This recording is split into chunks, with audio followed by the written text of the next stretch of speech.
Our next session will be the Share Your Spark segment. Lightning quick presentations about inspiring work being done across the state. This is a new addition to the North Carolina Child Hunger Leaders Conference. They are modeled on the Ignite Talks format, in which speakers are given only a few minutes to present and a limited number of slides, which auto-advance every few seconds. So this format is designed to keep presentations fast, fun, and energetic. And I know those presenting today will, we all understand, because I've been practicing with my timer. This is hard. It is hard to be concise, and it's hard to get your point off in slide for 20 seconds. And I guess I'm the guinea pig because I have to do it first. But it's going to be fun, and I'm excited about it. Applications to Share Your Spark were open to all registrants. It's exciting to see the conference continue to expand its ability to offer perspectives from more people across the state than ever before. Today's Sparks represent an array of topics covering many aspects of child nutrition. We have a story of school breakfast success from Lynne Privette of Chapel Hill-Carrboro City Schools.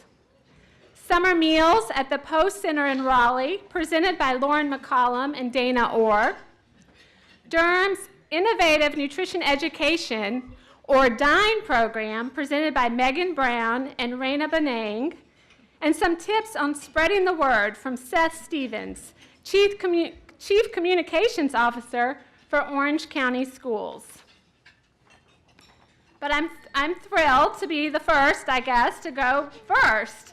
So without further ado, I present the Dairy Alliance. The Dairy Alliance and our dairy farm families of North Carolina are passionate about fighting hunger and caring for those in their communities, believing that every child should start the day with a healthy breakfast and all communities should have access to nutritious foods year-round. We continue to value the strength and scope of our national and local partnerships in providing nutritious foods, including wholesome dairy, to Americans. Many of our partners, whether with school nutrition, health professional organizations, or food banks, just to name a few, are here today. And we will continue to support the work you all do to help end hunger in North Carolina.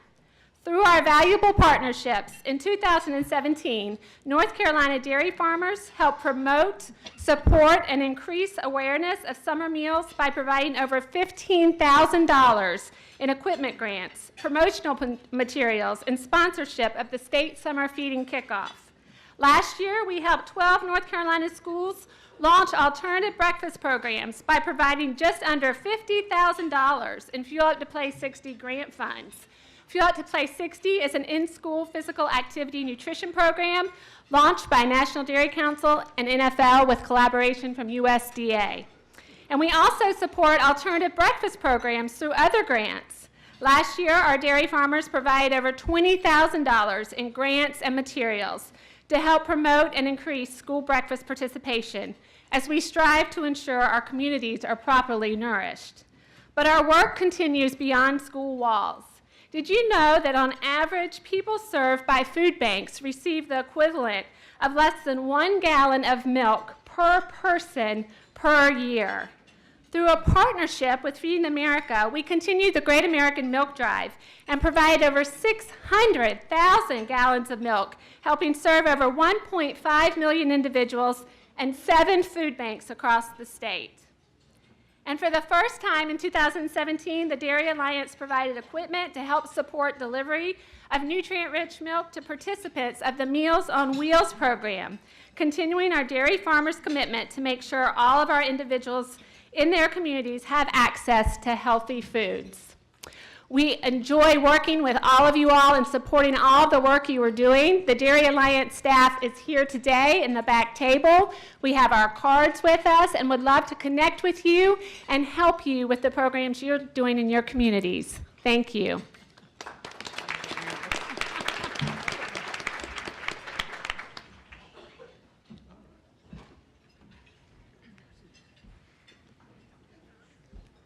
Hi, everyone. Today I'm going to talk a little bit about one of our middle schools here in Chapel Hill, North Carolina. Our cafeteria manager is Ann Morgan, and she serves 670 students in grades 6 through 8. We have 170 students at Phillips that are eligible for free and reduced meals, but only 38 that took advantage of the program on average in August of last year. And that's quite a big difference. And so we wanted to look at how we could change that. So in October, our manager got in touch with administration and teachers and piloted a kiosk breakfast for half of the 6th grade, and the number increased to an average of 59 per day. But she wasn't quite done yet. The other 6th grade has now partnered on, and in December, we added half of the 8th grade. So now we have 70 on average breakfast. And that may not seem like a lot, but that's almost double what we were serving at the very beginning. So that's an example of one of the breakfast kiosks. So she is now serving 2 breakfast kiosks and in a traditional cafeteria breakfast with no additional work hours and even more mouths fed. So our goal with breakfast is not just to serve a breakfast, but serve a healthy, nourishing meal. So we have enriched and whole grains, lean proteins, fruits, fruit juices, and choices of low-fat and skim milk to help nourish students' minds and bodies. Everything is like this parfait over here and this sausage biscuit or cereal, very, very thought-provoking and helpful for the students' minds. But we're not just helping, we're helping all the students, but we're also really focusing on at-risk students for hunger. We increased by 882 breakfasts for free and reduced students just in 3 months. That's 882 additional meals over the course of 3 months. That's a huge deal. Those students can now get their food and go to the classroom to eat. So the Disney CEO, Bob Iger, has one of my favorite quotes about this, and he says that the riskiest thing we can do is maintain the status quo. So for those of you thinking about how you can change, we know we are in this world of regulations, and that's never going to change, but my advice, which is slightly less worldly than Disney, is that you have to figure out a way to at least try and figure out a way to keep going. So how do you make your own mark with Spark? Start small and convince someone, anyone. Be loud and be persistent, and find the other champions who are willing to work with you. Offer great food and customer service because you want them to continue to eat. And make sure to do some data analysis and make sure that you're willing to step out of your box and talk to lots of people like me. And let the results speak for themselves. So thank you very much for your time. I very much appreciate it.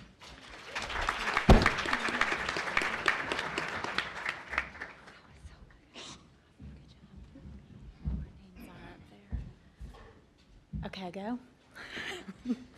So I'm Lauren McCallum. I'm here from the Post Center for Health Education to talk a little bit about our experiences with the Summer Food Services Program. 6 years ago, in 2013, the Post Center was excited to partner with the Wake County School System's Child Nutrition Services to serve as their first open summer feeding site in Wake County. So serving free lunches on Post Center's Playwell Park every Wednesday for children in our low-income zip code seemed like an easy and necessary task.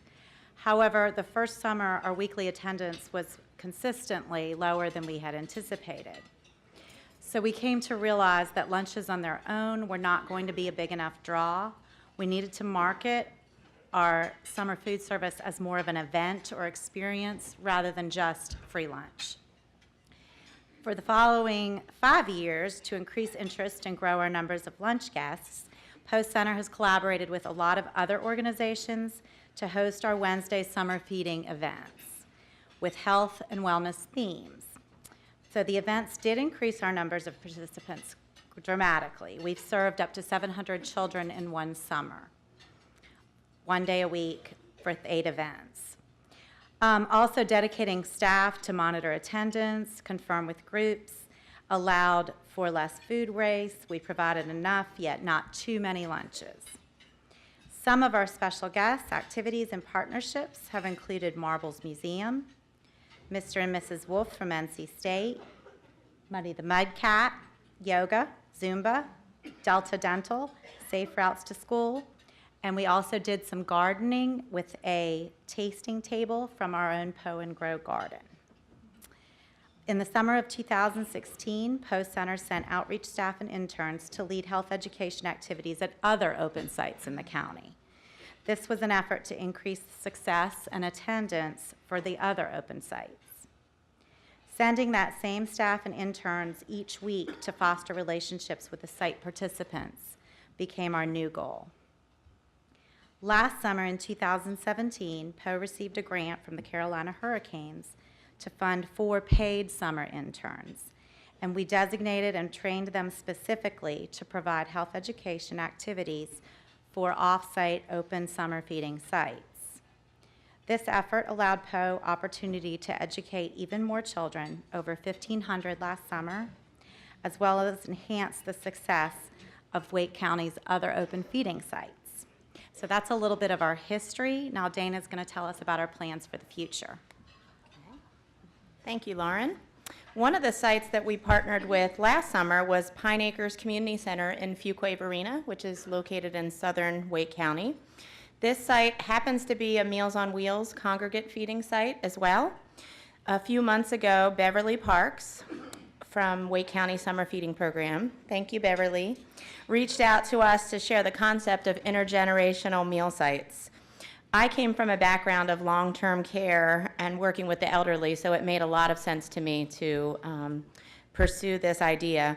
The concept is considered a USDA best practice since it meets the needs of 2 vulnerable populations, the elderly that may be isolated and hungry, and then kids that are out of school that may be otherwise hungry as well.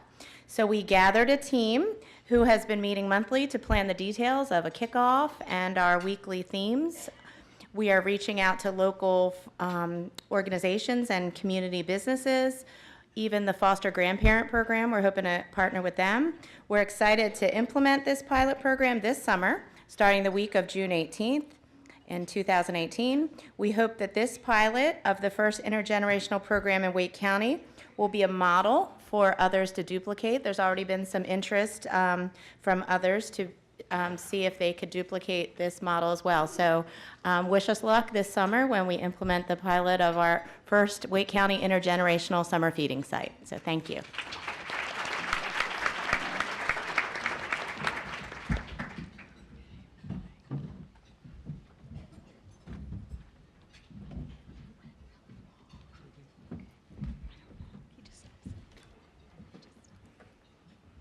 Hi, I'm Meghan Brown, Childcare Nutritionist. And I am Raina Bunnag, Healthy School Environments Nutritionist. We are with the DINE program, Durham's Innovative Nutrition Education Program at the Durham County Department of Public Health, and we are funded by SNAP Ed as well as Durham County, and we're here to tell you a little bit about what we do with children and families in Durham. Our Healthy Environments dietitian works to end child hunger by educating the adults in our communities. Working with many families through grocery store tours and food pantries, she's able to educate on items that might be the healthier, affordable choice. Lastly, she assists getting fresh foods into the hands of children by advocating for the Double Bucks program. The DINE and ECE position works with the 0 to 5 population, their parents, and the staff in 19 different child care centers. Individualized changes are being made at each of these facilities to improve their policies, systems, and environments. Also, partnerships with local caterers are improving the foods that are being served to hundreds of children. Our DINE community dietitians are able to impact child hunger through their cooking demonstrations. Here they are able to teach parents how to shop for and cook nutritious meals with limited ingredients. The recipes used include ingredients that are eligible through SNAP or WIC benefits, or that can usually be obtained from food pantries. Our DINE school team works in elementary and middle schools throughout Durham County, teaching a nutrition and cooking curriculum with a healthy taste test and parent handouts during every session. One of our main goals is to expose families to foods and recipes geared towards simple, healthy choices on a SNAP budget. Our Healthy School Environments program complements our direct education by focusing on school and community partnerships to broaden our reach and impact. Through these collaborations, we work to influence policy systems and environmental change in the places where our children learn, eat, and play. This slide is a snapshot of our outcomes and success. In addition to increasing knowledge, DINE influences positive behavior change for obtaining and preparing healthy food. We are also proud of our policy systems and environmental change, which we've talked about a lot in our short presentation, to make the healthy choice the easy choice for SNAP families in Durham County.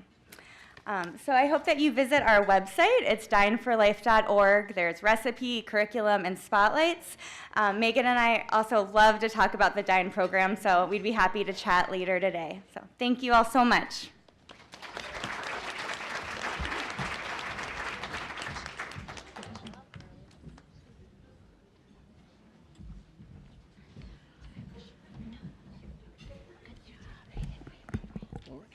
Good afternoon. I'm Seth Stevens from Orange County Schools. I'm the Chief Communications Officer.